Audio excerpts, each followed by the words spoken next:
What's going on, everybody? This is MDENT313, and I'm back at y'all with another one.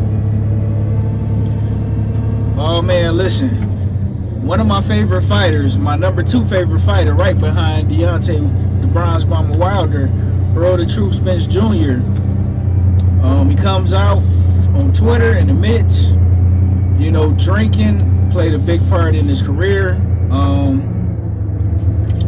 Listen, it's an unfortunate situation. It's not something that we didn't already know, because he talked about it. We know about the infamous car crash shortly after he unified with Sean Porter, who was the WBC champion. He was the IBF champion, and he was hanging around Jamal Charlo, and I believe Jamal Charlo had, he got a similar situation going on with his struggle with alcohol addiction. Listen, man, it's something serious, man. It's nothing to play with. Alcohol is one of the more addictive. I won't necessarily say one of the most addictive, but it does the most physical damage to your body out of all the so-called drugs out there. I remember being in 10th grade and having health class, and when you get to the portion about drugs and alcohol, it went through all of them at the time. I don't know if crystal meth was a thing back when I was in 10th grade or whatever, but I do remember that alcohol was bad, man. The physical damage you do to your liver and your organs and your pancreas, man, it's nothing to play with. And when you're an athlete, right, somebody like Errol Spence, an elite level athlete,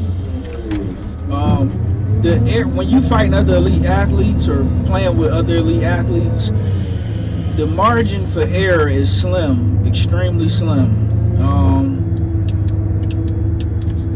You cannot expect to not only not put on your best performances, but you cannot expect to beat other elite level athletes, And I'm not going to make any excuses for him in any of his fights. I don't care whether it's Ugas or Terrence Crawford or whoever it may be, right? At the end of the day, we all are responsible for what we put in our bodies. Even with food, a lot of this processed food that we eating is absolutely horrible. Shout out to RFK, who's trying to get a lot of this, bad food and diet, get all this diet out of our food and trying to get it, do away with it. It's causing a lot of cancer and things of that nature. But, as for Errol Spence Jr., I'm hoping and I'm praying that he's able to physically come back to the sport of boxing. I know he has been having eye injuries and eye issues lately, even before the Terrence Crawford fight. Before and after the Terrence Crawford fight, he was supposed to fight Manny Pacquiao, because if you remember, Manny Pacquiao was never supposed to fight Ugas. He was supposed to fight Errol Spence, but your Dennis Ugas stepped in for Errol Spence because Errol Spence's eye got damaged in sparring. And then Errol Spence had to get surgery on that detached retina. He was able to come back and somehow beat and stop your Dennis Ugas in an amazing fight. He went on to fight Terrence Crawford and re-injured that eye. Terrence Crawford re-injured his eye, and we haven't seen Errol Spence back in the ring since.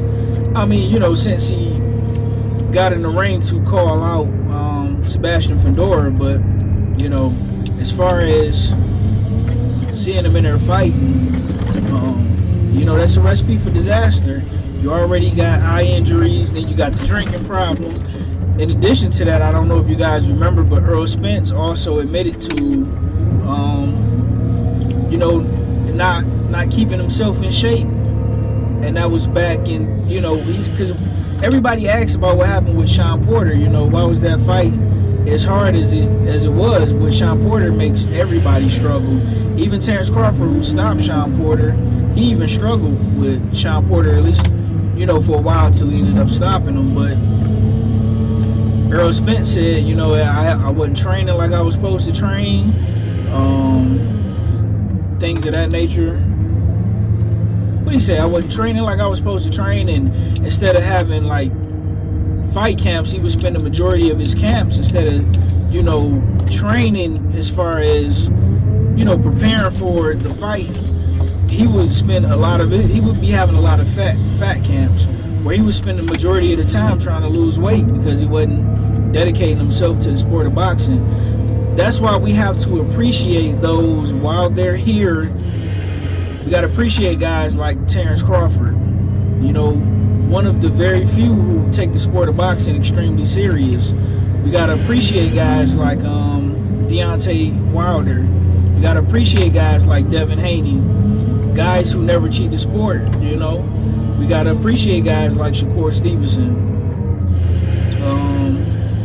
guys that always come in tip-top shape.